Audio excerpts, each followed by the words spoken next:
हम पढ़ रहे हैं यूनिट कौन सी, एनसीडी नॉन कम्युनिकेबल डिजीजेस की यूनिट 3, ओके।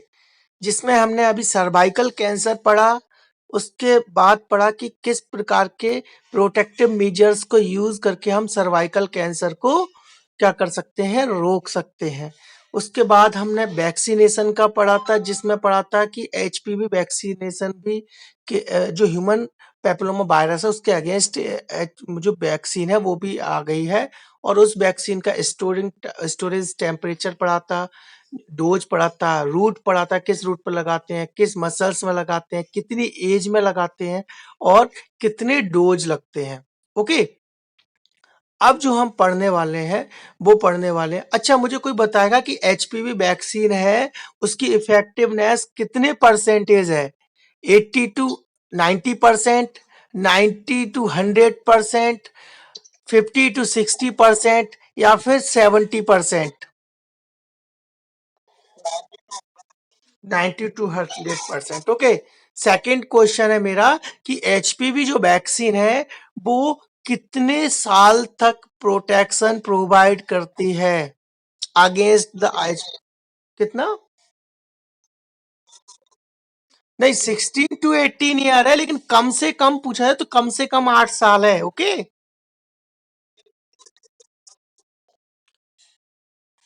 8 ईयर्स कम से कम है, लेकिन नॉर्मल देखा जाए तो 16 से 18 साल तक क्या करती है, 16 से 18 साल तक ये प्रोटेक्शन प्रोवाइड करती है। लेकिन अगर कम से कम देखा जाए कि कम से कम कितने साल तक करेगी, तो कम से कम 8 साल तो है ही है, ओके। ठीक है। अब हम पढ़ने वाले हैं इसके आगे स्क्रीनिंग। तो अगर हम स्क्रीनिंग की बात करें हमारे, तो स्क्रीनिंग में देखिए क्या है, स्क्रीनिंग में हम पढ़ते हैं कि the cervical cancer screening is to be by VIA and pap smear. अच्छा, VIA का फुल फॉर्म क्या है?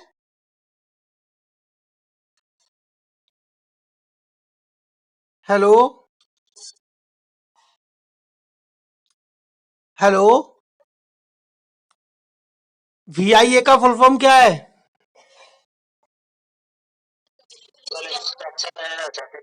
हाँ, और पेप स्मीयर, जो पेप का अदर नेम क्या था?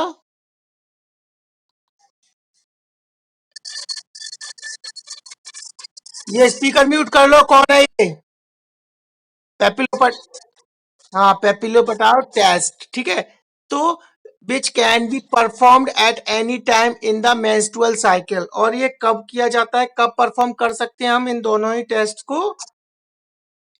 एनी टाइम, कभी भी परफॉर्म कर सकते हैं मेंस्ट्रुअल साइकिल के टाइम में, ठीक है। During, include during menses, during pregnancy and at a postpartum और पोस्ट अबॉर्शन चेकअप।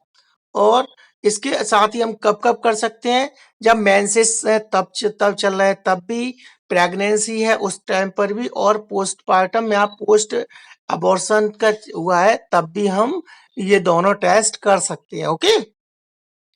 अब स्टेप्स क्या है VIA की करने की, VIA एग्जामिनेशन जो हम करते हैं, स्क्रीनिंग करते हैं सर्वाइकल कैंसर के लिए, क्या स्टेप्स फॉलो करते हैं? First of all inspect the external genital area. तो फर्स्ट ऑफ ऑल हमें क्या करना है, इंस्पेक्ट करना है पूरा जेनाइटल जो एरिया है, एक्सटर्नल जेनाइटल एरिया है उसको। Second, insert the speculum fully so that the entire cervix can be seen।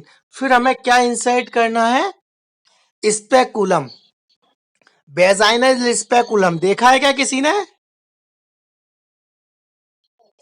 हाँ, वेजाइनल स्पेकुलम को क्या करना है, इंसर्ट करना है, और क्या ऐसे इस तरीके से फिक्स करना है कि हमें सर्विक्स जो है वो शो होने लगे, दिखने लगे। Next, look at the cervix and check for evidence of cancer और इन्फेक्शन। फिर हमें देखना है कि वहां किसी प्रकार सर्विसाइटिस वगैरह या कोई इन्फेक्शन तो नहीं है। नेक्स्ट, सो का क्लीन स्वैब इन डाइल्यूट एसिटिक एसिड।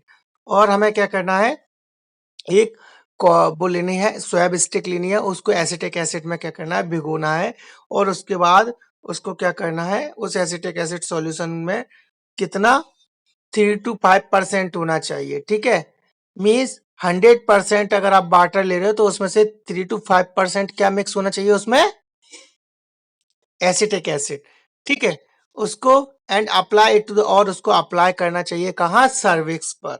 अब क्या होगा, once the cervix has been washed with the acetic acid solution wait at least 1 minute. जैसे ही आपने उस पर क्या किया, एसिटिक एसिड का जो सॉल्यूशन लिया था डाइल्यूट करके, वो आपने उस पर डाल दिया सर्विक्स पर। अब आपको 1 मिनट तक वेट करना है for it to be absorbed and any acid acetowhite reaction to appear is shown figure. और फिर हमें देखना है आफ्टर द 1 मिनट या 2 मिनट बाद कि अब सर्विक्स पर कहीं व्हाइट व्हाइट पेचिस तो नहीं दिख रहे, सफेद कलर के दाग तो नहीं दिख रहे, है ना। अगर क्या है, तो अगर व्हाइट पेचिस पेचिस दिख रहे हैं तो क्या होगा, टेस्ट पॉजिटिव कब माना जाएगा, जब राइज्ड एंड थिकन्ड व्हाइट प्लग और एसिटो व्हाइट इपिथेलियम, और टेस्ट पॉजिटिव माना जाएगा अगर सर्विक्स पर जो व्हाइट पेचिस दिखने लगे हैं, व्हाइट जो जो धब्बे हैं वो शो होने लगे हैं, तो इसका मतलब है कि हमारा जो VIA टेस्ट है, visual inspection by the acetic acid जो टेस्ट है, वो कैसा है, पॉजिटिव है। मीन्स जो वुमन है वो, उसमें क्या है, सर्वाइकल कैंसर है। ओके, ठीक। एग्जाम्पल में आप देख सकते हैं, ये पिक्चर दी है और ये दी है, जब सर्विक्स समय शो हो रहा है, इस पर कहीं भी व्हाइट पेचेस नहीं है तो टेस्ट नेगेटिव है। यहाँ देखिए, ये व्हाइट व्हाइट पेचेस दिख रहे होंगे आपको, ठीक है, तो ये क्या हो जाएगा, पॉजिटिव टेस्ट हो जाएगा VIA का। ठीक है, अब बात करते हैं क्या कि कितने टाइम पर स्क्रीनिंग करनी चाहिए सर्वाइकल कैंसर की। ठीक है, तो टाइप कैंसर का टाइप है सर्वाइकल कैंसर। तो एज बेनिफिशियरीज है 30 to 65 ईयर्स तक हमें देखना है, चेक करना है। और मेथड ऑफ स्क्रीनिंग क्या रहेगा हमारा, visual inspection by acetic acid. और अब अगर आपसे कोई पूछता है कि सर्वाइकल कैंसर की जो फ्रीक्वेंसी है वो कितने साल की है, 10 ईयर्स, 15 ईयर्स, 5 ईयर्स या 1 ईयर्स, तो कितनी है, एवरी 5 ईयर, हर 5 साल बाद क्या करना है, हमें सर्वाइकल कैंसर का VIA टेस्ट करना होता है फीमेल के अंदर। एंड अगर अगर पॉजिटिव दिखता है, if positive, the refer to the PSC CSC DH for the further evaluation and management के लिए हम क्या करेंगे, उसे PSC CSC और डिस्ट्रिक्ट हॉस्पिटल में उसे रेफर कर देंगे। ओके, यहाँ किसी को कोई दिक्कत नहीं होगी। ठीक है, अब हम आगे चलते हैं, ये चार्ट है, इसमें कोई कुछ ज्यादा है नहीं, इसको छोड़ दो बेशक। ठीक है, अब हम देखते हैं एलिजिबिलिटी फॉर क्रायोथेरेपी। अब क्रायोथेरेपी के लिए क्या एलिजिबिलिटी होनी होती है। ठीक है, देखिए, the lesions should not be spread over more than 2 quadrant of cervix. हम क्रायोथेरेपी कब दे सकते हैं, अच्छा कोई बताएगा क्रायोथेरेपी क्या रहता है, क्या है क्रायोथेरेपी, किसी ने नाम सुना है।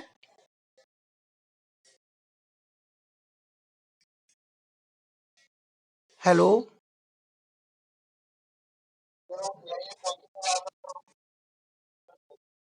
हाँ, तो किस किस टाइम पर देंगे, देखिए, जब एक तो जब देंगे जब वहां जो अंदर जो लीजन्स हैं वो दो, जो सर्विक्स के 2 क्वाड्रेंट्स हैं उससे मतलब ज्यादा ना फैला हो ना, more than, not more than 2 quadrants of the cervix, cervix पर कहीं एक जगह हो, ज्यादा पार्ट को सर्विक्स को कवर ना किया हो। Next, the entire lesion is located at the ectocervix without extension to the vagina and और एंडोसर्विक्स। और जो लीजन्स हैं वो कहाँ होने चाहिए, एक्टोसर्विक्स पर होना चाहिए। अगर एक्टोसर्विक्स है, एंडोसर्विक्स में तो नहीं है ना, तो और वेजाइना में तो नहीं वो स्प्रेड हो रहा हो, तो ये चीज भी होनी चाहिए, तब हम क्रायोथेरेपी दे सकते हैं। ठीक, next, the lesion is visible in its entire extent. और हमें जो लीजन है वो क्लियरली विजिबल होना चाहिए पूरा, ऐसा नहीं कुछ पार्ट उसका शो हो रहा है, कुछ बाकी का हिडन है या दिख नहीं रहा है। तो लीजन है वो हमें पूरा शो होना चाहिए कि कितना लीजन है और कितने पार्ट पर है। ठीक, the lesion can be adequately covered by the largest available cryotherapy proof. और जो क्या है लीजन्स को क्या होना चाहिए, पूरा एडिक्वेटली कवर्ड होना चाहिए, दिखाई देना चाहिए। और उस इसलिए कि जिससे उस पर जो क्रायोथेरेपी की जो प्रोब, हम जिस प्रोब का यूज करेंगे क्रायोथेरेपी के लिए, वो उस एरिया तक पहुंच सके, वहां पर कवर कर सके पूरा। Okay, next, there is no suspicious of invasive cancer. और ये भी देखना चाहिए कि किसी प्रकार की इन्वेसिव कैंसर तो नहीं है, या फिर वो ज्यादा स्प्रेडिंग तो ज्यादा स्प्रेड तो नहीं हो गई है। ठीक है, ये भी हमें ध्यान रखना होता है। अब देखिए क्रायोथेरेपी कब नहीं देंगे, मोस्ट इंपोर्टेंट क्वेश्चन है, यहां से एक्सेप्ट करके क्वेश्चन पूछा जा सकता है कि एलिजिबिलिटी क्राइटेरिया क्या होंगे for the cryotherapy, and in which conditions the cryotherapy should not be done. और किन किन कंडीशन में से जो क्रायोथेरेपी है वो हमें नहीं करनी चाहिए। ठीक है, तो कब नहीं कर सकते, तो देखिए पहला है हमारा क्या, जब पोस्ट कोइटल क्या हो, ब्लीडिंग हो रही हो। अच्छा, पोस्ट कोइटल ब्लीडिंग का मतलब,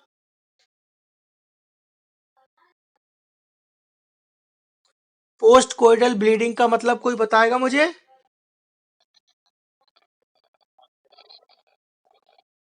आफ्टर द कोइटस ब्लीडिंग होना, ठीक है, तब हम क्रायोथेरेपी नहीं करेंगे।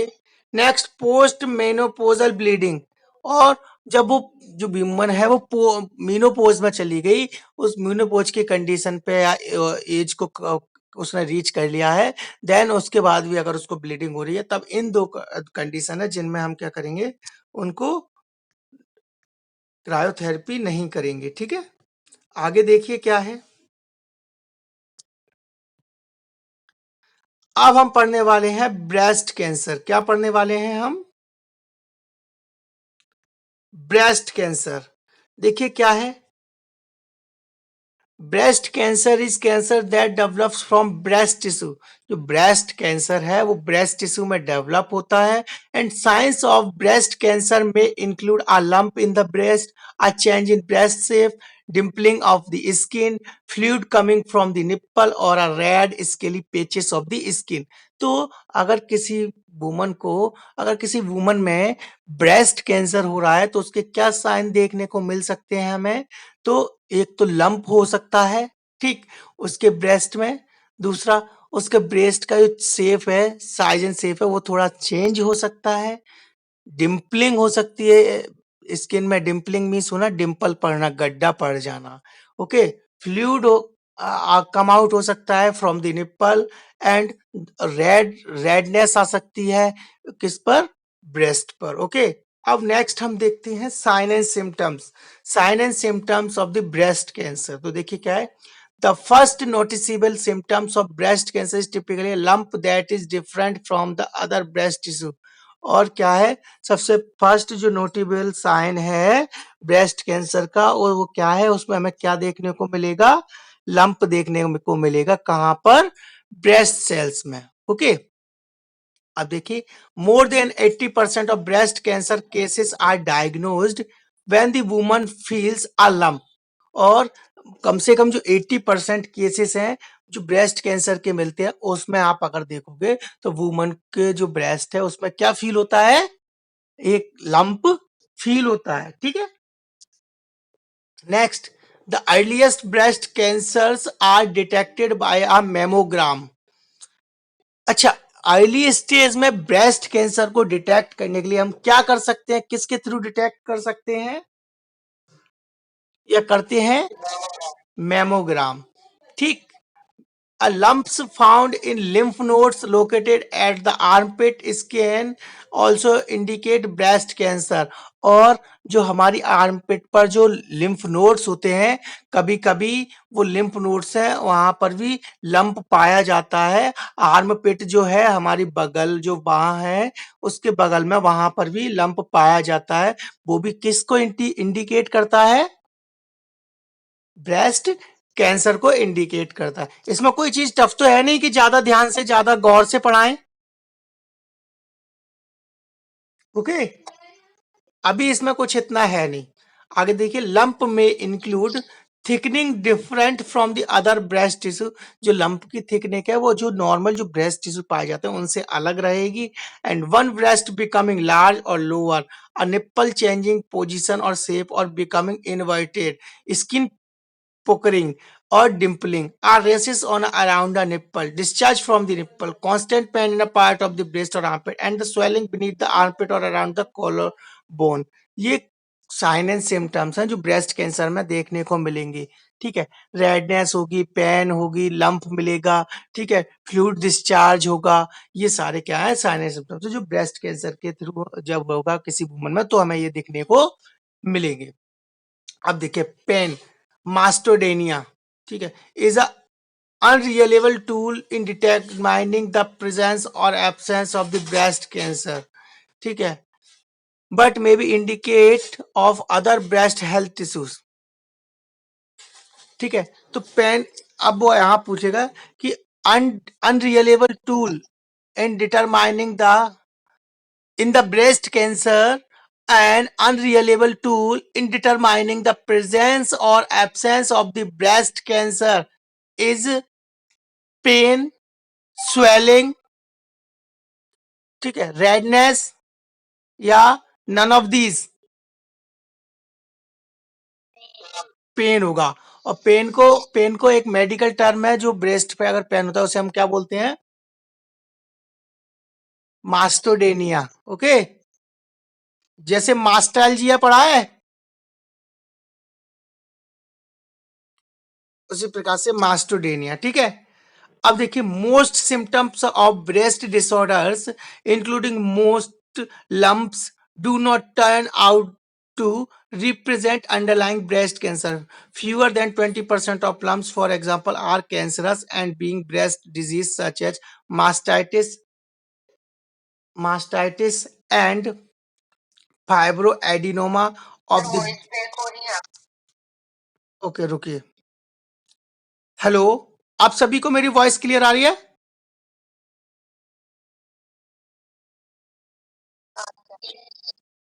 ओके, ठीक है।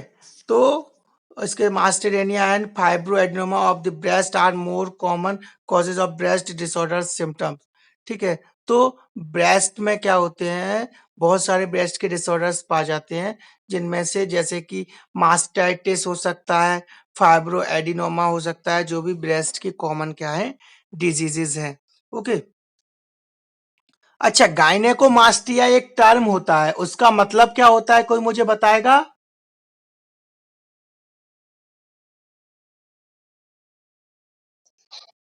गायनेकोमास्टिया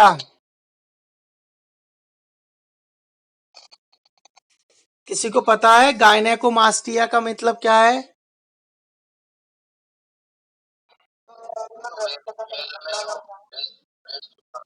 हाँ, enlargement of the breast to the man, है ना, मेल, ठीक, जिसे गायनेकोमास्टिया बोलते हैं। चलिए अब आगे देखते हैं रिस्क फैक्टर्स क्या होंगे।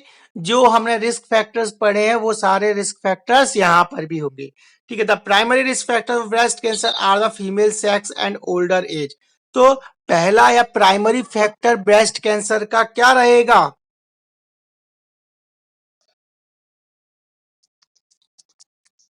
ब्रेस्ट कैंसर सबसे ज्यादा किस में पाया जाता है? फीमेल सेक्स में।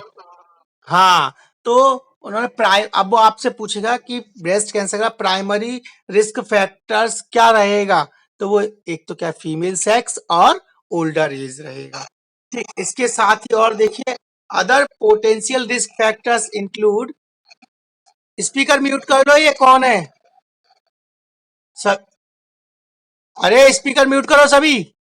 हाँ, अगर किसी को कोई डाउट है, कोई दिक्कत है तो पूछ सकता है। अदर जो पोटेंशियल रिस्क फैक्टर्स होंगे वो होंगे genetics, lack of childbearing, lack of breastfeeding, higher levels of certain hormones, certain dietary patterns and obesity. ये कुछ अदर रिस्क फैक्टर्स हैं जो क्या है ब्रेस्ट कैंसर के लिए रिस्पॉन्सिबल होते हैं, ठीक। Recent studies have indicated that exposure to air pollution is a risk factor for the development of breast cancer.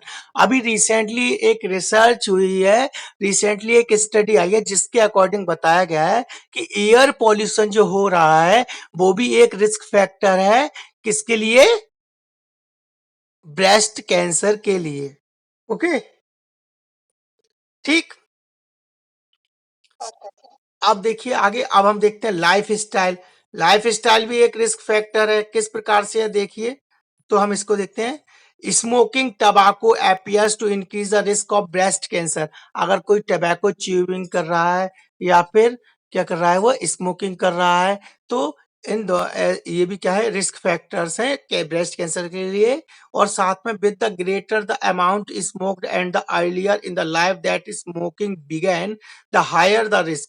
और अगर वह बहुत काफी लंबे समय से स्मोकिंग कर रहा है जो पेशेंट है, या फिर वो बहुत ही अर्ली एज में उसने स्मोकिंग स्टार्ट कर दी है, तो ये भी कॉज हो सकता है ब्रेस्ट कैंसर का।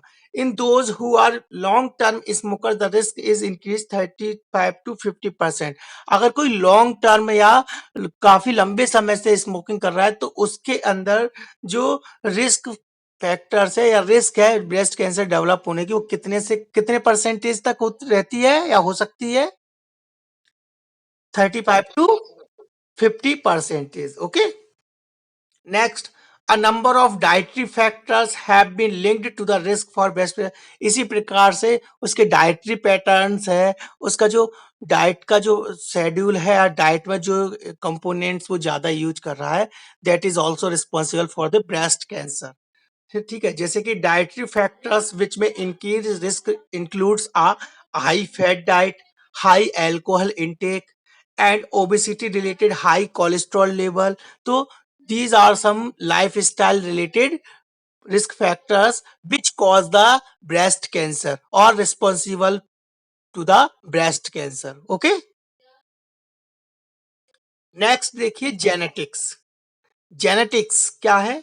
Genetics is believed to be the primary cause of 5 to 10% of all cases. जो जेनेटिक्स है वो भी एक अपना इंपॉर्टेंट रोल प्ले करता है किसमें? Breast cancer. अगर किसी में जेनेटिकली ब्रेस्ट कैंसर पाया जा रहा है किसी फैमिली के अंदर, तो ये मोस्ट प्रोबेबल 3 to 5% इतना चांस रहते हैं कि जो ज्यादातर जो केसेस हमें मिल रहे हैं उनमें 3 to 5% केसेस ऐसे होते हैं जो जेनेटिकली होते हैं। ठीक,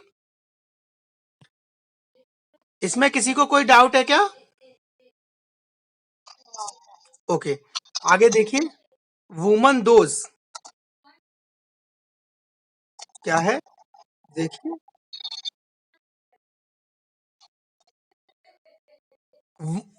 mother was diagnosed before 50 have an increased risk of 1.7, and those was mothers were diagnosed at the age 50 or after have an increased risk of 1.4। ठीक है, तो देखिए क्या है, जो अगर जो मदर है, जो वुमन है, वो उसमें अगर जो उसकी जो जेनेटिकल है, उसको जो वुमन है उसकी मदर में अगर 50 ईयर्स से पहले अगर डायग्नोज्ड हुआ है रिस्क फैक्टर, तो उसकी जो रिस्क है इंक्रीज हो जाती है कितनी? 1.7%। ठीक है, एंड अगर उसमें जो मदर है उसकी मदर को अगर ब्रेस्ट कैंसर डायग्नोज्ड हुआ था, वो आफ्टर द 50 ईयर्स एज हुआ है, तब उसमें जो रिस्क फैक्टर्स रहता है वो 1.4% रहता है। तो अच्छा, किस टाइम पर जो जेनेटिकली जो ब्रेस्ट कैंसर है उसका रिस्क फैक्टर ज्यादा होगा? जब जो जो पेशेंट है उसकी जो मदर है उसमें breast cancer before 50 years age में फाइंड आउट हुआ है या आफ्टर 50 ईयर्स एज के बाद फाइंड आउट हुआ है? बिफोर 50 ईयर्स से पहले अगर डायग्नोज किया गया है तो उसमें रिस्क फैक्टर्स है वो क्या रहेगा? ज्यादा रहेगा। ओके, अब देखिए, इन दोज विथ 0, 1 और 2 अफेक्टेड रिलेटिव्स, अगर उनकी फैमिली में 1, 2 या तो कोई भी अफेक्टेड नहीं हुआ है, या एक व्यक्ति अफेक्टेड हुआ है, एक पेशेंट है या 2 पेशेंट अफेक्टेड हुए जेनेटिकली में, तो the risk of breast cancer before the age of 80 is 7.8%। 30.3% and 21.1% with a subsequent mortality from the disease of 2.3%, 4.2% and 7.6% respectively. ये डेटा है, वैसे तो पूछा नहीं जाएगा, इंपोर्टेंट भी नहीं है, लेकिन आप अपनी नॉलेज के लिए रख सकते हो कि अगर किसी की फैमिली में जीरो मीन्स अभी तक कोई जेनेटिकल केस नहीं मिला है, या फिर एक केस मिल चुका है जेनेटिकली जो उसकी दादी में मिला था या उसकी मदर में मिला था, या फिर दो केसेस मिल चुके हैं कि उसकी दादी और मदर में मिला था या उसकी मदर और उसमें मिला है या दादी या इसमें पेशेंट में मिला है, तब इस टाइम पर उनकी जो रिस्क फैक्टर्स जो ब्रेस्ट कैंसर बिफोर थी, तो उनमें कितने कितने risk factor mortality risk factors हो सकते हैं, कितने परसेंटेज हो सकता है, एज ऑफ 80 तक जाते जाते 7.8% हो सकता है अगर पहले किसी भी फैमिली में जेनेटिकली नहीं मिला है, तब अगर किसी एक में मिल चुका है तब वो हो जाएगा 13.3%, और अगर दो लोग अफेक्ट हो सके हैं जेनेटिकली तो उसमें जो रिस्क फैक्टर वो सबसे ज्यादा होगा 21.1%। ओके, इतना क्लियर हुआ कि रिस्क फैक्टर कितने परसेंटेज रहेगा अगर उनकी फैमिली में जेनेटिकली कोई भी पेशेंट अभी तक नहीं मिला है, अगर एक पेशेंट मिला है या दो पेशेंट मिल चुके हैं तब उस टाइम पर। ठीक,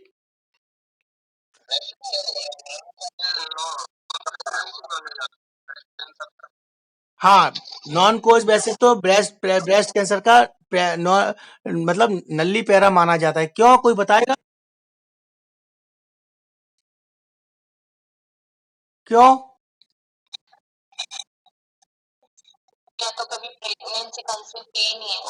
हाँ, तो उसने ब्रेस्ट फीडिंग वगैरह नहीं करा पाई है इसके कारण भी, लेकिन हमेशा याद रखना किसी भी डिजीज का कोई भी सिंगल कॉज नहीं होता है।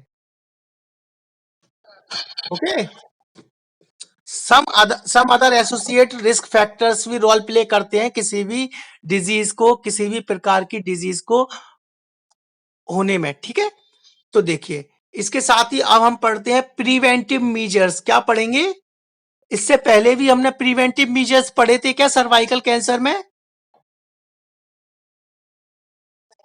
नहीं पढ़े थे? Life life style modification, vaccination, ये सर्वाइकल कैंसर में पढ़ा था कि नहीं? Preventive measures. तो अब हम पढ़ने वाले हैं ब्रेस्ट कैंसर अगर है तो उसको प्रिवेंटिव मेजर्स क्या होंगे, किस प्रकार से हम उसे प्रिवेंट कर सकते हैं। तो फर्स्ट वन है हमारा लाइफ स्टाइल। लाइफ स्टाइल को चेंज करके हम क्या कर सकते हैं, ब्रेस्ट फीडिंग को, जो ब्रेस्ट कैंसर है उसको हम क्या कर सकते हैं, प्रिवेंट कर सकते हैं। इसको पूरा पढ़ना है क्या? हाँ, क्योंकि इससे पहले भी हमने पढ़ा है सब। इसमें जो याद रखने वाली चीज है वो ये है कि high levels of physical activity reduce the risk of breast cancer and high consumption of soybean foods में रिड्यूस रिस्क। ये दो पॉइंट आपको याद रखने हैं, मोस्ट इंपोर्टेंट है। कौन कौन से? अगर हाई लेवल की आप फिजिकल एक्टिविटी करा रहे हैं तो वो रिड्यूस करेगा किस चीज को, ब्रेस्ट कैंसर को। और साथ में अगर हाई कंजप्शन आप करा रहे हो सोयाबीन फूड जो है, सोया फूड है वो, तो वो भी रिड्यूस करेगा ब्रेस्ट कैंसर के रिस्क को। ठीक है, यहां से वो क्वेश्चन दे देगा। सोया बेस्ड फूड है, सोयाबीन होता है। सोयाबीन बेस्ड फूड में सोयाबीन जो है वो, उसको सोयाबीन से रिलेटेड जो फूड है उसको आप ज्यादा से ज्यादा खिलाएं। ठीक है, ओके। अब हम देखते हैं स्क्रीनिंग, ब्रेस्ट कैंसर की क्या स्क्रीनिंग है। तो स्क्रीनिंग में देखिए, द स्क्रीनिंग फॉलो, क्या हो गया?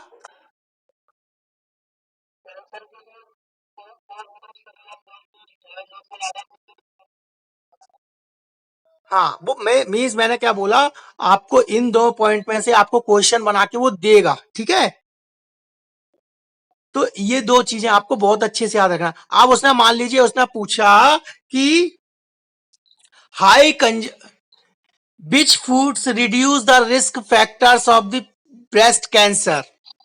ऑप्शन सुनना, high fat diet, protein protein based diet, high cholesterol diet, या ऑल ऑफ दीज? तो क्या होगा? क्या होगा? High protein diet. क्यों होगा? क्योंकि उसने बोला सोया डाइट। अब आपको अगर इतना लिंक नहीं कर पाए कि सोयाबीन में सबसे ज्यादा क्या होता है, प्रोटीन होता है, अब उसने यहां घुमा दिया आपको, उसने सोया डाइट लिख कर ही नहीं दिया, आप तो इसको रट के गए थे कि सोया डाइट होता है। सोया डाइट उसने बोला ही नहीं, उसने डाइट हाई प्रोटीन डाइट बोल दिया, तो आप वहां कंफ्यूज हो गए। समझ में आया? ओके, चलिए स्क्रीन में देखिएगा। The screen follows the clinical breast feeding examination for the lump और other deformity in the breast tissue. हम स्क्रीन के थ्रू क्या कर सकते हैं, डिटेक्ट कर सकते हैं किस चीज को, कि ब्रेस्ट में कोई लंप तो नहीं है, कोई डिफॉर्मिटी तो नहीं है, इस चीज को। The clinical breast examining follows and following steps in the figure on screening trace of CBE are the examples of algorithm. CBE जिसको क्या बोलते हैं, क्लिनिकल ब्रेस्ट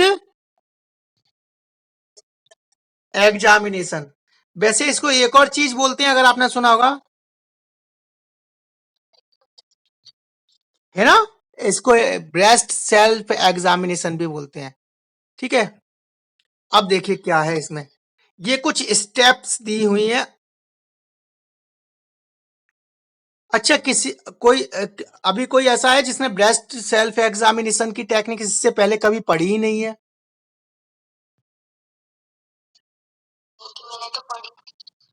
चलिए एक बार देखते हैं क्या है। क्या करना है, इंस्पेक्ट करना है। फर्स्ट हमारी स्टेप रहेगी इंस्पेक्शन करना, इंस्पेक्ट करना। Visually breast while patient is sitting up, specialised position में be required to assist positive findings. तो इसमें क्या करना है, जो व्यूमन है वो सेल्फ खुद ब्रेस्ट सेल्फ एग्जामिनेशन कर सकती है। अब मुझे बताएगा the right time for the breast self examination, before the menses, after the menses, during the menses, या फिर एनी टाइम? हाँ बताइए। आफ्टर द मेंसेस, लेकिन अब इसके बाद का हम बात करते हैं कि अब हम अगर देखें तो इंस्पेक्ट जब करते हैं तो इंस्पेक्शन में आप उसे कौन सी पोजीशन देंगे वुमन को? सिटिंग भी दे सकते हैं और स्टैंडिंग पोजीशन का भी यूज कर सकते हैं। अब वुमन को करना क्या है, जो फीमेल या जो पेशेंट है उसको करना क्या है, आप आपको क्या करना है, जो मिरर है मिरर के सामने क्या होना है, खड़े हो जाना है। ठीक है, standing in front of the mirror. अब आपको क्या करना है, अपने ब्रेस्ट को इंस्पेक्ट करना है, विजुअलाइज करना है, विजुअली देखना है कि उसमें कोई रेडनेस, कोई स्वेलिंग, किसी भी प्रकार की कोई डिफॉर्मिटी, कोई डिम्पलिंग या निप्पल इन्वर्टेड तो नहीं हो रहा। ये चीजें आपको देखनी है। ठीक है, ओके। अब देखिए सेकंड, पैल्पेट एक्सिला। अब हमें पैल्पेट स्टार्ट करना है, पैल्पेशन स्टार्ट करना। पैल्पेट का मीन्स क्या होता है? हाँ, पैल्पेट करके देखेंगे। Pro axillary regions for swollen lymph nodes, move patient's arm from overhead for easier access to the area। और उसको क्या करना है, आपको पैल्पेट करके देखना है, मूव करके देखना है। थ्री फिंगर्स का पैड बनाना है, थ्री फिंगर्स जो रहती है उनको आपस में टच करना है, इंडेक्स फिंगर, मिडिल फिंगर और रिंग फिंगर, तीनों को लेकर, और आपको राउंड राउंड राउंड धीरे धीरे राउंड राउंड क्या करना है, पूरा पैल्पेट करके देखना है कि किसी भी प्रकार का कोई लिम्फ तो या लंप तो नहीं पाया जा रहा। ठीक है, next, palpate breast, round round करके देखना है, अप एंड डाउन करके देखना है, ऊपर से नीचे, नीचे से ऊपर करके देखना है, मीन्स राइट टू लेफ्ट देखना है, और सर्कल में पूरा देखना है। ठीक है, inspect nipple, grasp and compress nipple and areola tissue between thumb and index finger, check for discharge। और हमें क्या करना है, थंब और जो हमारी इंडेक्स फिंगर है उनको, उनके द्वारा जो आप निप्पल है उसको क्या करके देखना है, प्रेस करके देखना है कि उसमें से किसी भी प्रकार का कोई डिस्चार्ज तो नहीं हो रहा है। ठीक है, वो आपसे पूछ लेगा कि in the clinical breast examination steps, in which steps should be accept, या इनमें से कौन सी जो स्टेप है वो ब्रेस्ट सेल्फ एग्जामिनेशन में नहीं की जाती है? Option inspect inspection, option B palpation, option C press the nipple by the thumb and index finger, option 4 auscultation. Auscultation use नहीं किया जाता है। ओके, यहां तक किसी को कोई प्रॉब्लम है क्या? अब देखिए, अब हम देखते हैं कब कब करना चाहिए। टाइप कैंसर का टाइप है ब्रेस्ट कैंसर है, एज बेनिफिशरीज है 30 to 65 ईयर्स के बीच में हमें इसको करना होता है, और क्लिनिकल ब्रेस्ट एग्जामिनेशन करना होता है। कितनी साल बाद? फ्रीक्वेंसी क्या रहती है? एवरी 5 ईयर्स, हर 5 साल बाद हमें ये उसका ब्रेस्ट सेल्फ एग्जामिनेशन करना होता है। वैसे वो वुमन घर पर भी इसे सेल्फ के थ्रू कर सकती है अगर उसको हम एजुकेट करें तो, ठीक है। और अगर किसी प्रकार की कोई डिफॉर्मिटी दिखती है तो हम उसे रेफर कर देते हैं डीएच, पीएससी या सीएससी के लिए। यहां तक किसी को कोई दिक्कत है? इसमें कुछ है नहीं है। अब हम देखते हैं ओरल कैंसर।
ये स्टार्ट करें, सभी लोग आ गए क्लास में?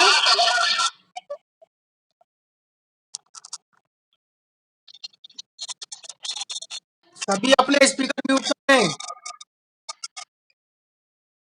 सभी लोग अपने स्पीकर म्यूट कर लें।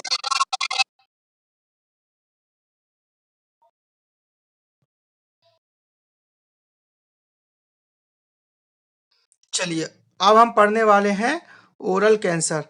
सभी को स्क्रीन शो हो रही है? ओके, चलिए देखिए ओरल कैंसर क्या है।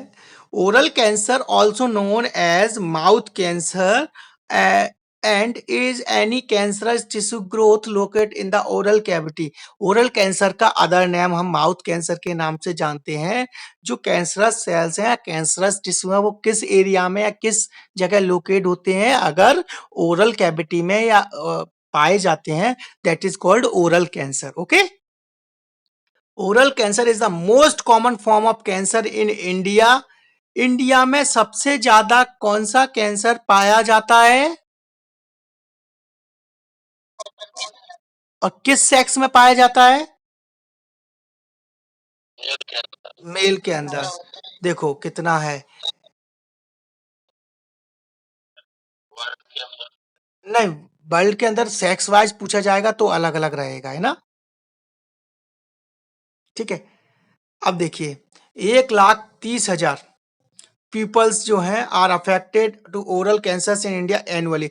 एक साल, हर साल पर ईयर कितने पीपल जो अफेक्ट होते हैं ओरल कैंसर से?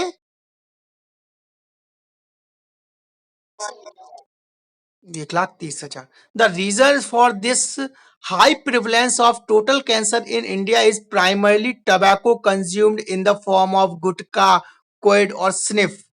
और अगर देखा जाए जो सबसे ज्यादा प्रिवलेंस रेट जो ओरल कैंसर का इंडिया में पाया जा रहा है ना, उसका प्राइमरीली कॉज क्या है?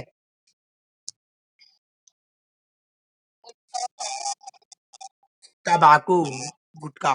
लेकिन उसके बावजूद भी क्या है, जिसे नहीं मानना उसे नहीं मानना। ओके, स्निफ करके मीन्स जो नाच के नोज के थ्रू जो स्नोट करके लेते हैं, नशा करते हैं, देखा है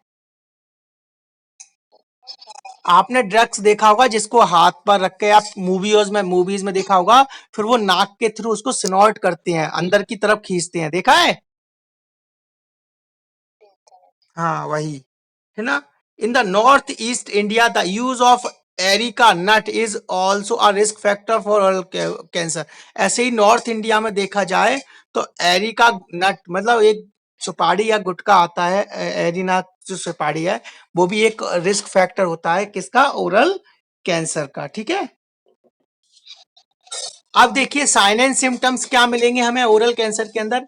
स्किन लीजन हो सकता है, लंप हो सकता है और अल्सर हो सकते हैं that do not resolve in 14 days, located are on the tongue, lip और अदर माउथ एरियाज। टंग पर हो सकता है, लिप पर हो सकता है या माउथ के अदर एरियाज में क्या हो सकते हैं? लीजन हो सकता है, लंप हो सकता है या ओरल सोर हो सकते हैं, जिन्हों आफ्टर द 14 डेज के बाद भी हील नहीं हो रहे हैं। ओके, आगे देखिए, all usually small, most often pale coloured, may be dark और डिसकलर्ड, या पेल कलर के हो सकते हैं, डार्क या फिर डिसकलर्ड के हो सकते हैं। आईली साइन में भी वाइट पेचेस। हाँ, ओरल कैंसर के अंदर माउथ में आईली साइंस के फॉर्म में अगर व्हाइट पेचेस दिखते हैं तब हम उसे क्या बोलते हैं? उसका टर्म क्या है? ल्यूकोप्लाकिया। और इसी की जगह, व्हाइट की जगह अगर रेड पेचेस दिखते हैं तो एरिथ्रोप्लाकिया। ल्यूको का मीन्स होता है व्हाइट। क्या होता है ल्यूको का मीन्स? व्हाइट। प्लाकिया का मीन्स है पेचेस। ठीक है, पेच, धब्बे। तो अगर व्हाइट कलर के पेचेस ओरल कैविटी में पाए जाते हैं तो उसे बोलते हैं ल्यूकोप्लाकिया। इसी प्रकार से इरिथ्रो का मीन्स होता है रेड। तो और अगर रेड कलर के पेचेस पाए जाते हैं तो उसको क्या बोलते हैं? एरिथ्रोप्लाकिया। क्लियर, मोस्ट इंपोर्टेंट है, यहां से ये क्वेश्चन बनते हैं और एग्जाम में पूछे जाते हैं कि what's the means of erythroplakia, what's the means of leukoplakia, या फिर वो टर्म दे देगा कि आप ओरल कैविटी में, ओरल कैंसर के टाइम पे ओरल कैविटी में आईली साइंस के फॉर्म में अगर व्हाइट पेचेस शो होते हैं तो उसको क्या बोलते हैं, या फिर रेड पेचेस शो होते हैं तो उन्हें क्या बोलते हैं। ठीक है, ओके, क्लियर। हाँ, ये स्पीकर म्यूट कर लो, कौन बातें कर रहा है घर में बैठ के? Next, may develop a burning sensation और pain where when the tumor is advanced। As और जैसे ही वो ट्यूमर बढ़ेगा तो मुंह जो है उसका ओरल कैविटी है उसमें बर्निंग सेंसेशन और दर्द स्टार्ट हो जाएगा। ठीक है, इसके साथ ही बिहाइंड द विजडम टूथ और बिहाइंड द ईयर। और दर्द कहां पर होना स्टार्ट हो जाएगा? जो विजडम टीथ होता है ना, अक्कल दाढ़ जिसे बोलते हैं, वहां पर, या पीछे जो हमारा ईयर है ना, बिहाइंड द ईयर, वहां पर बहुत तेज दर्द होना स्टार्ट हो जाएगा। पेशेंट अपने गाल को पकड़कर बैठ जाएगा। Okay,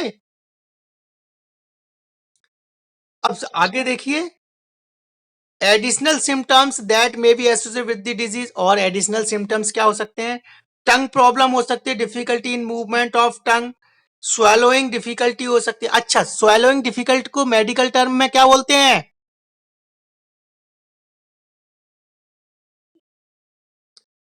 difficulty in swallowing. क्या बोल, हाँ उसे क्या बोलते हैं, मेडिकल टर्म का कोई वर्ड है? Dysphagia. Dysphagia, difficulty in swallowing, ठीक है। माउथ सोर हो सकते हैं। Pain and paraesthesia in the late symptoms. Pain तो समझ में आया, पैराथीसिया का मतलब समझ में नहीं आया, कोई बताएगा पैराथीसिया क्या रहेगा? अरे सेंसेशन लॉस हो जाना, है ना, सेंसेशन लॉस हो जाना, किसी भी प्रकार का कोई भी सेंसेशन नहीं होना। पैराथीसिया मीन्स हाफ या फुल जो रहेगा, ऐसे टंग में है तो आधी जो टंग है या फिर जहां पर वो जो लंप या सोर है वहां वो एरिया या फिर पूरी टंग कैसी हो जाएगी, सेंसेशन लेस हो जाएगी, ठीक है।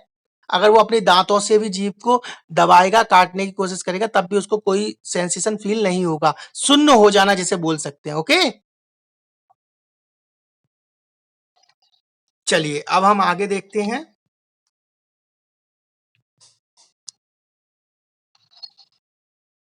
नेक्स्ट है स्क्रीनिंग और मैनेजमेंट। तो screening and management same as वैसे ही है जैसे पहले था। इसमें अभी ओरल कैंसर का टाइप हम पढ़ रहे हैं, ठीक है। उम्र हमारी 30 to 60 ईयर्स है। ओरल विजुअल एग्जामिनेशन है। Frequency of screening 1 in a 5 year। अब मुझे बताइए हमने कैंसर के कितने फॉर्म पढ़ लिए अभी तक?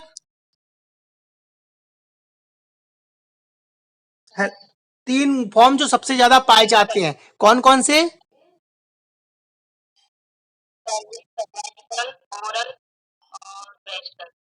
तीनों की फ्रीक्वेंसी रेट कितनी है? एवरी 5 ईयर्स, याद रखना। और एज क्राइटेरिया कितना है? 30 to 65। इसमें कोई दिक्कत किसी को? चलिए, ठीक है, इसमें कुछ नहीं है, इसको छोड़ दो, ये तो वैसे चार्ट है, ठीक है। नेक्स्ट हम देखते हैं national health programme for cancer. Cancer के लिए जो नेशनल हेल्थ प्रोग्राम्स है वो क्या है, ठीक है। तो देखिए national health programme for cancer, तो पहले आप इसको याद रखिए, इसका पूरा नाम पता होना चाहिए, NPCDCS। ये पेपर हमारे CHO के जब एंट्रेंस एग्जाम हुआ था, उसके जो सेकंड शिफ्ट का पेपर था उसमें ये क्वेश्चन आया था कि नहीं, जिसमें उसने पूछा था NPCDCS जो प्रोग्राम है, national health programme for cancer जो है, उसके अंदर कितनी डिजीजेस आती है, ठीक है। 5 डिजीजेस आई थी जो, ठीक है। तो देखिए NPCDCS का पूरा नाम आपको पता होना चाहिए, प्रोग्राम का फुल नेम क्या है? The national programme for prevention and control of cancer, diabetes, cardiovascular disease and stroke, ठीक है। क्या क्या है? The national programme for prevention and control. हाँ स्पीकर म्यूट कर लो। मुझे एक बात समझ में नहीं आती, आप लोग जब घर में बात करते हो आपस तो स्पीकर खोलकर बात करना जरूरी है क्या? ठीक है, control of cancer, diabetes, cardiovascular diseases and stroke during 2010 and 11 after integrating the national cancer control program with national program for prevention control of diabetes, cardiovascular disease and stroke। अच्छा, तो ये प्रोग्राम कब स्टार्ट हुआ था? NPCDCS 2010 और 11 में। अब यहां से एक इंपॉर्टेंट क्वेश्चन और बनेगा, वो ये कि किन दो प्रोग्रामों को कोलैबोरेट करके, इंटीग्रेट करके NPCDCS प्रोग्राम बनाया गया है? वो दो प्रोग्राम कौन कौन से हैं?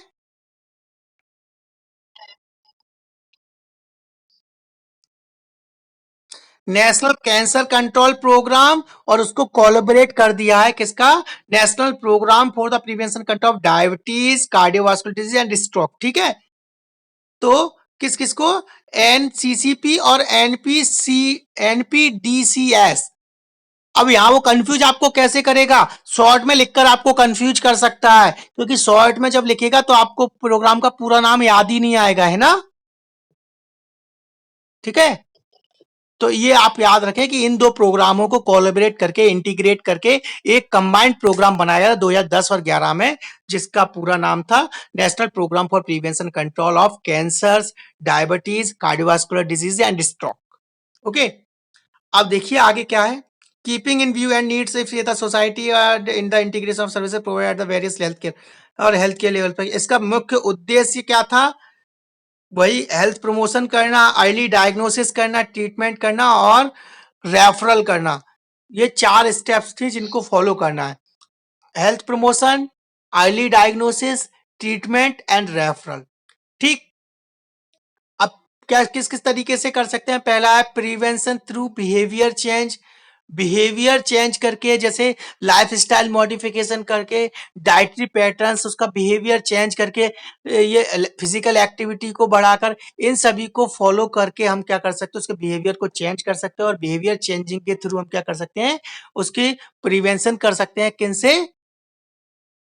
कैंसर से। ओके, क्लियर हुआ? Next, early diagnosis and referral करना। तो जल्द अर्ली डायग्नोसिस करना, अर्ली स्क्रीनिंग करना और टाइम रहते उसे मैनेज करना और रेफर करना, ये भी इसका सेकंड मोटो था। किसका? इस प्रोग्राम का। ठीक है, यहां तक किसी को कोई प्रॉब्लम? हेलो, चलिए आगे आगे बढ़े।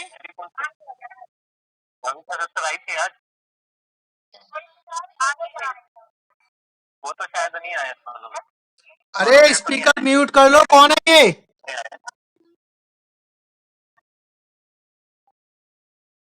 अब हम आज न्यू यूनिट स्टार्ट करने जा रहे हैं अपनी। उस यूनिट का नाम क्या है? Unit 4, occupational diseases. इसमें से हमारे एग्जाम में क्वेश्चन आया था कि नहीं? आए थे। ठीक है, अब हम पढ़ने वाले हैं ऑक्यूपेशनल डिजीजेस के बारे में। ठीक है, तो देखिए क्या है, जहां से इंपोर्टेंट है वहां से हम पढ़ना स्टार्ट करते हैं कि हाँ, बोलो, कुछ पूछना है क्या? कुछ पूछना है क्या? ओके, चलिए यहां से पढ़िए। There are 100 million occupational injuries causing 0.1 million deaths in the world according to WHO. WHO के अकॉर्डिंग जो 100 मिलियन जो ऑक्यूपेशनल इंजुरीज हैं, उसमें से कितने परसेंट लोगों की डेथ हो जाती है पर ईयर? 0.1% लोगों की।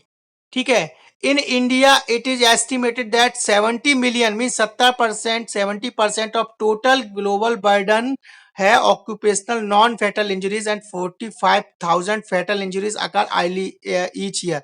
और हर साल कम से कम 45,000 लोग ऐसे हैं जिनकी फैटल इंजरीज होती हैं। किसके कारण? ऑक्यूपेशनल जो उनके वर्क है, ऑक्यूपेशनल उनका जो काम है, उनके रिगार्डिंग वहां पर उनको इस प्रकार की इंजरीज होती हैं जो फैटल होती हैं। वो कितने परसेंटेज लोग हैं जिनमें होती हैं? 45,000।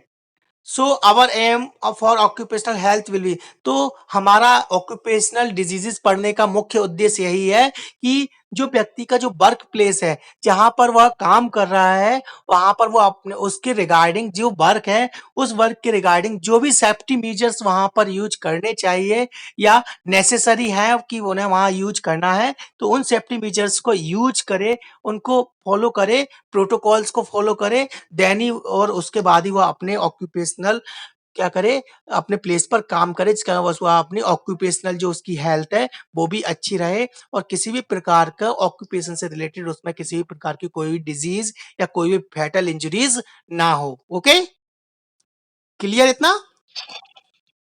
तो इसका मुख्य उद्देश्य क्या है ऑक्यूपेशनल हेल्थ का? अगर देखें तो फर्स्ट टू इंक्रीज एफिशिएंसी। जब आप अच्छे से प्रोटोकॉल फॉलो करेंगे, आप प्रोटेक्टिव मेजर्स है उनका यूज करेंगे, तो आपकी वर्किंग एफिशिएंसी भी क्या हो जाएगी?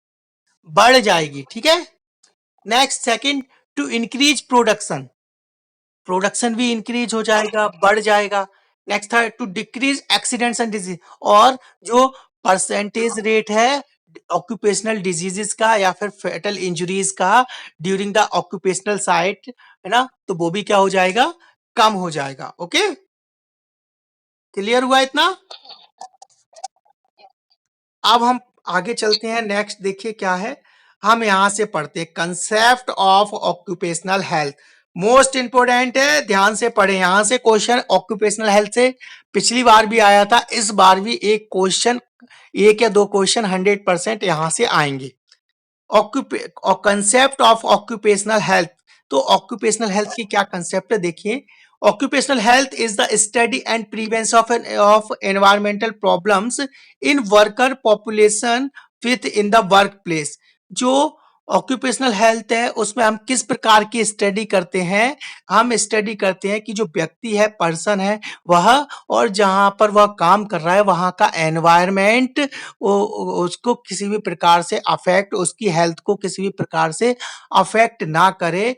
वर्कर्स जो है और उसका जो एनवायरमेंट है वो आपस में कैसे कोलैबोरेट करे, अच्छे तरीके से काम करे, और जो उसका वर्क प्लेस है वहां पर किसी भी प्रकार के इंसिडेंट्स, इंजुरीज या डिसीज रिलेटेड कोई भी ऐसे अगर लगता है तो वो प्रोटेक्टिव मेजर्स का यूज करके वहां पर अपने जो ऑक्यूपेशनल वर्क प्लेस है वहां पर अपना काम करे। ओके, ठीक। Next important term, most important term है, ठीक है, क्या है, अर्गोनॉमिक्स। अर्गोनॉमिक्स क्या है? Ergonomics is concerned with human engineering. That means placing the work in an environment which is adapted to his physiological and psychological capacity. Ergonomics एक branch है जिसके अंदर हम ह्यूमन इंजीनियरिंग की स्टडी करते हैं। ह्यूमन इंजीनियरिंग का मीन्स है हम वहां पर स्टडी करते हैं कि जो वर्क प्लेस है, जो व्यक्ति है, जो पर्सन है जो वहाँ काम कर रहे हैं, उनका जो वर्क प्लेस है और वहाँ का जो एनवायरनमेंट है वो सेफ सेफ है या नहीं है, और इसके अलावा वो एक जो वहाँ के वर्कर्स हैं उनके लिए वो एनवायरनमेंट या वहाँ का जो वर्क प्लेस है वो फिजी मीन्स फिजियोलॉजिकली और साइकोलॉजिकली वो उस एनवायरनमेंट, उस वर्क प्लेस को अच्छे तरीके से एक्सेप्ट करके वो काम कर पा रहे हैं या नहीं, इस चीज का क्या करना, स्टडी करना, इस चीज के बारे में पता लगाना। ये किस ब्रांच के अंदर करते हैं हम? अर्गोनॉमिक्स के अंदर। ठीक है, याद रखना, वो पूछेगा अर्गोनॉमिक्स क्या है। अर्गोनॉमिक्स एक ह्यूमन इंजीनियरिंग की ब्रांच है जिसके अंदर हम जो व्यक्ति है उसका जो वर्क प्लेस और एनवायरनमेंट है वो सेफ है या नहीं, और उसे अपने वर्क प्लेस पर फिजियोलॉजिकली और साइकोलॉजिकली अच्छे तरीके से वो उस एनवायरनमेंट को, उस जॉब को फॉलो करके वहां पर काम करने के लिए लायबल है या नहीं, ये चीजों की स्टडी करना। ओके, और वहां पर जो रिस्क है, जो रिस्क है और जो रिस्क फैक्टर्स है उनको मिनिमाइज करना। ठीक है, the health of the worker is influenced by three factors. कोई भी जो वर्कर है उसकी हेल्थ को कितने फैक्टर्स है जो मेनली इन्फ्लुएंस्ड करेंगे, प्रभावित करेंगे, वो थ्री फैक्टर्स होंगे। कौन कौन से हो सकते हैं, याद रखना। फर्स्ट है ऑक्यूपेशनल एनवायरमेंट, ऑक्यूपेशनल एनवायरनमेंट, दूसरा है डोमेस्टिक, तीसरा है social security and welfare measures. तो किसी भी हेल्थ वर्कर के जो हेल्थ है उसको इन्फ्लुएंस करने के लिए थ्री फैक्टर्स मोस्ट इंपोर्टेंट होते हैं। पहला है उसका ऑक्यूपेशनल एनवायरनमेंट, जहाँ वह काम कर रहा है उसका आसपास का वातावरण। नेक्स्ट उसका डोमेस्टिक, उसका घर कैसा है, ठीक है, वहाँ का एनवायरनमेंट कैसा है। एंड थर्ड उसकी सोशल सिक्योरिटी और वेलफेयर किस प्रकार के मेजर्स उसके लिए यूज किए जा रहे हैं। ठीक है, ये थ्री फैक्टर्स हैं। नेक्स्ट ऑक्यूपेशनल एनवायरनमेंट की बात करते हैं हम कि ऑक्यूपेशनल एनवायरनमेंट क्या है। तो ऑक्यूपेशनल जो एनवायरनमेंट है उसकी अगर हम बात करें तो you will appreciate that environment in which one workers have a bearing influence on health of the workers by three types of interaction। तो थ्री टाइप्स के इंटरेक्शन है जो ऑक्यूपेशनल एनवायरनमेंट में देखने को मिलते हैं। पहला तो कोई भी व्यक्ति, कोई भी मैन जो काम करेगा, कहां पर काम करेगा, किसके साथ काम करेगा, ये दो चीजें याद रखना। कौन काम करेगा, किसके साथ काम करेगा, कहां पर काम करेगा, ये तीनों चीजें आपस में इंटरेक्ट है। कौन काम करेगा, कौन का मीन्स कोई व्यक्ति, कोई मैन। किसके साथ काम करेगा, काम किसके साथ करेगा, मशीन्स के साथ, ओके, अपने टूल्स के साथ। कहां पर काम करेगा, किस एनवायरमेंट में काम करेगा। तो ये तीन जो ऑक्यूपेशनल एनवायरमेंट है वो या फिर इंटरेक्शंस के जो तीन फैक्टर्स जो आपस में कोरिलेट है, इंटर रिलेटेड है, वो है मैन, मशीन और एनवायरमेंट। ओके, आगे देखिए, the first one is man with machine. तो पहला ऑक्यूपेशनल जो एनवायरमेंट है वो है मैन विथ मशीन। किस किस का रिलेशनशिप बता रहा है वो है यहाँ पर, मैन का और मशीन का आपस में। In almost all the industries the machines are driven by power, poor installation of machines, the under guarded protruding movement parts, poor maintenance etcetera result in accidents. और मैन विथ मशीन, जब man जो है वो machines के साथ work करेगा तो वहां पर बहुत सारे रिस्क फैक्टर्स होते हैं जो क्या कर सकते हैं, वो उसकी हेल्थ को अफेक्ट कर सकते हैं। जैसे कि कौन कौन से हो सकते हैं, पुअर इंस्टॉलेशन होना, उसका मशीन का अच्छे तरीके से इंस्टॉल ना करना, ठीक है, पुअर उसके पार्ट्स का मूवमेंट होना, मूव करना, पुअर मेंटेनेंस रखना उस मशीन का। तो ये कुछ एक्सीडेंट्स के कारण या कॉजेज हो सकते हैं। Working for long hours resulting in fatigue, discomfort and decreased efficiency. और काफी लंबे समय तक काम करना जिसके कारण थकावट हो जाना, है ना, डिस्कम्फर्ट फील होना, और जो काम करने की क्षमता है, एफिशिएंसी है, वो भी क्या होना, कम हो जाना। तो ये भी कुछ कॉज हो सकते हैं किसके, एनवायरमेंटल, जो ऑक्यूपेशनल एनवायरमेंट है उसके, जिसके कारण कोई भी डिजीज या कोई भी इंजुरीज हो सकती है। ठीक है, पहला रिलेशन है मैन विथ मशीन। सेकंड है one is man with environment. The interaction between man and environment has an influence on his health. तो किसी भी व्यक्ति का उसकी ऑक्यूपेशनल हेल्थ का रिगार्डिंग जो कंपोनेंट्स है वह यह भी है कि जो व्यक्ति है और उसको जो वहाँ काम कर रहा है वो किस एनवायरमेंट में काम कर रहा है, ये आपस में इंटर रिलेट रहते हैं। अगर कोई भी पर्सन, कोई भी व्यक्ति सेफ जोन, सेफ एनवायरमेंट में प्रॉपर, अगर उसको लगता है कि वो जिस वर्कर में काम कर रहा है, जहाँ वर्क प्लेस पर काम कर रहा है वहां एयर पॉल्यूशन बहुत ज्यादा है, या फिर ग्लास कोई भी ऐसे प्रोडक्ट का वहां प्रोडक्शन होता है जहां पर एयर पॉल्यूशन हो सकता है ज्यादा, तो उस टाइम पर वो अगर बियर मास्क अच्छे से पहन के रखेगा तो उसको लंग्स से रिगार्डिंग जो भी डिजीजेस होने के चांस है वो उनकी जो परसेंटेज है या रिस्क फैक्टर्स है वो कम से कम हो जाएगा। ठीक, इसी प्रकार से हम यह कह सकते हैं कि किसी भी व्यक्ति का जो वर्क प्लेस का एनवायरमेंट है और वहां जो व्यक्ति जो काम कर रहा है वो उन दोनों आपस में इंटर रिलेट होते हैं और वो एक दूसरे पर एनवायरमेंट का उसकी हेल्थ पर इम्पैक्ट पॉजिटिव या नेगेटिव पड़ता है। ठीक है, नेक्स्ट थर्ड वन है मैन विथ मैन। ठीक है, मैन विथ मशीन हो गया, मैन विथ एनवायरमेंट हो गया, और मैन विथ मैन।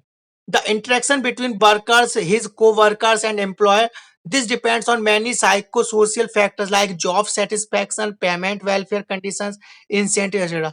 और वहां पर मेन मेन को भी क्या करते हैं, प्रभावित करते हैं, अफेक्ट करते हैं। किस प्रकार से, आप जो काम कर रहे हो, आपके जो कोवर्कर्स साथ में काम कर रहे हैं उनके बीच में आपका व्यवहार कैसा है, आपका बिहेवियर उनके टूवर्ड्स किस प्रकार का है, आपका एटीट्यूड या उनका एटीट्यूड आपके प्रति, आपके टूवर्ड्स किस प्रकार का है। इसके अलावा जॉब सेटिस्फैक्शन होना, है ना, इसके अलावा और क्या होना, पेमेंट, वेलफेयर की जो कंडीशंस है वो मिलना, इंसेंटिव्स मिलना। तो ये भी क्या करता है, इन्फ्लुएंस करता है हमारे ऑक्यूपेशनल एनवायरनमेंट को, क्योंकि अगर आपको सिक्योरिटी अच्छी मिलेगी, आपको इंसेंटिव्स मिलेगा तो आपकी वर्किंग एफिशिएंसी है वो भी बढ़ जाती है, जॉब सेटिस्फेक्शन बढ़ जाएगा और आप अच्छे से काम करोगे, है ना। इसके साथ ही आपको सिक्योरिटी और इसकी सेफ्टी और ये चीजें मिल रही हैं कि नहीं, और आप मेंटली फिर हेल्थी रहेंगे अगर आपको जॉब सेटिस्फेक्शन है और आपको काम करने में मजा आ रहा है तो। ठीक है, समझ में आया, इसमें किसी को कोई दिक्कत है क्या? ओके, तो ऑक्यूपेशनल जो मेनली तीन जो इन्फ्लुएंसेस फैक्टर्स हैं या तीन जो कंपोनेंट्स है वो कौन कौन से हैं, मैन, मशीन और एनवायरनमेंट। ठीक है, ओके। चलिए यहाँ तक किसी को कोई प्रॉब्लम नहीं है। नेक्स्ट हम आगे पढ़ेंगे ऑक्यूपेशनल हजार्ड्स। क्या पढ़ेंगे? Occupational hazards. तो हम जहाँ काम कर रहे हैं या जिस प्लेस पर हम काम करते हैं वहां पर किस प्रकार के हजार्ड्स पाए जा सकते हैं या पाए जाते हैं। जैसे हम अपने ही खुद की बात करें, आगे हम बाद में डिटेल में जब पढ़ेंगे तब बताएंगे।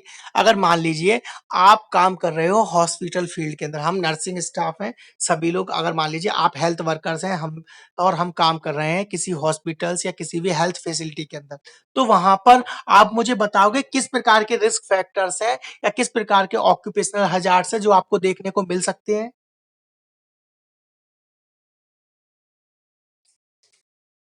किसी भी प्रकार की इन्फेक्शियस डिजीज आपको हो सकती है अगर आप प्रॉपरली प्रोटेक्टिव मीजर्स का यूज नहीं करते हैं, तो आपको निडल स्टिक इंजरी के थ्रू बहुत सारी डिजीजेज हैं जो हो सकती हैं। और ऐसी बहुत सारी चीजें हैं, रिस्क फैक्टर्स हैं जो हमें क्या कर सकते हैं, हमारी हेल्थ को, ऑक्यूपेशनल हेल्थ को क्या कर सकते हैं, अफेक्ट कर सकते हैं। और बहुत सारे ऑक्यूपेशनल हजार्ड्स हैं जो हमारे आसपास प्रेजेंट रहते हैं जो हमें क्या कर सकते हैं, प्रभावित कर सकते हैं, अफेक्ट कर सकते हैं, हमारी हेल्थ को इल कर सकते हैं। ठीक है, ओके। अब मुझे ये बताइए, अभी जो हमने अभी जहां तक हमने पढ़ा था, ओरल कैंसर, ब्रेस्ट कैंसर, ठीक, प्रोग्राम्स, और इसके बाद ऑक्यूपेशनल हजार्ड से पहले ऑक्यूपेशनल हेल्थ, इसमें किसी को किसी भी प्रकार का कोई डाउट है क्या?